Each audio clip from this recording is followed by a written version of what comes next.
bunch of faux colonial McMansions, and some cute, decorous downtown shops. And some historic landmarks.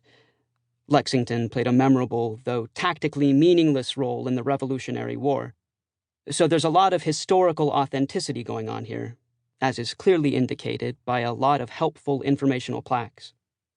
After the first week or so, I had a pretty solid routine going. In the morning, I slept through my mom leaving for work. On her way, she would drop my impressively but slightly disturbingly athletic little sister at soccer camp, leaving me completely alone. I had Honey Nut Cheerios for breakfast, which you'd think would get boring fast, but actually I found myself enjoying them more and more as time went by.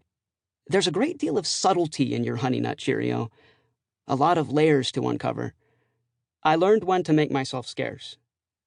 I found ways to absent myself from the house from 5:17 p.m. to 6:03 p.m., which is when my sister muffed the tricky fast bit in the third movement of Vivaldi's violin concerto in A minor 17 times straight.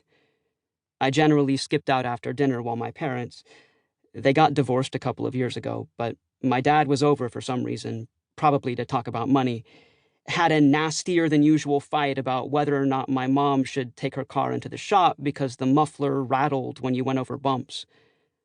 It put things in perspective. Note to self, do not waste entire life being angry about stupid things. As for the rest of the day, my strategies for occupying myself for all eternity were mostly A, going to the library, and B, going to the pool. Generally, I chose option A. The library was probably the place in Lexington where I felt the most at home. And that's not excluding my actual home, the one where I slept at night. It was quiet at the library. It was air-conditioned. It was calm. Books don't practice violin or fight about mufflers. Plus, they smell really good. This is why I'm not much of a supporter of the glorious e-book revolution. E-books don't smell like anything. With an apparently infinite amount of time at my disposal, I could afford to think big, and I did. I decided to read through the entire fantasy and science fiction section, book by book, in alphabetical order. At the time, that was pretty much my definition of happiness.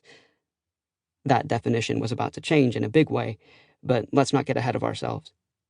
At the point where this story starts, it had been August 4th for, I would say, approximately a month, give or take, and I was up to Flatland, which is by a guy named, no kidding, Edwin Abbott. Flatland was published in 1884, and it's about the adventures of a square and a sphere. The idea is that the square is a flat, two-dimensional shape, and the sphere is a round, three-dimensional shape. So when they meet, the sphere has to explain to this flat square what the third dimension is, like what it means to have height in addition to length and width. His whole life, the square has lived on one plane and never looked up. And now he does for the first time, and needless to say, his flat little mind is pretty much blown. Then the sphere and the square hit the road together and visit a one-dimensional world, where everybody is a near infinitely thin line. And then a zero-dimensional world, which is inhabited by a single, infinitely small point who sits there singing to himself forever. He has no idea anybody or anything else exists. After that, they try to figure out what the fourth dimension would be like, at which point my brain broke and I decided to go to the pool instead. You might jump in at this point and say, "Hey, Guy, it's Mark. Okay, Mark, if the same day is repeating over and over again, if every morning it just goes back to the beginning automatically, with everything exactly the way it was, then you could basically do whatever you want. Am I right? I mean, sure, you could go to the library, but you could go to the library naked, and it wouldn't even matter, because it would all be erased the next day like a shaken Etch-a-Sketch. You could, I don't know, rob a bank, or hop a freight train, or tell everybody what you really think of them. You could do anything you wanted. Which was, yes, theoretically true. But honestly, in this heat, who has the energy?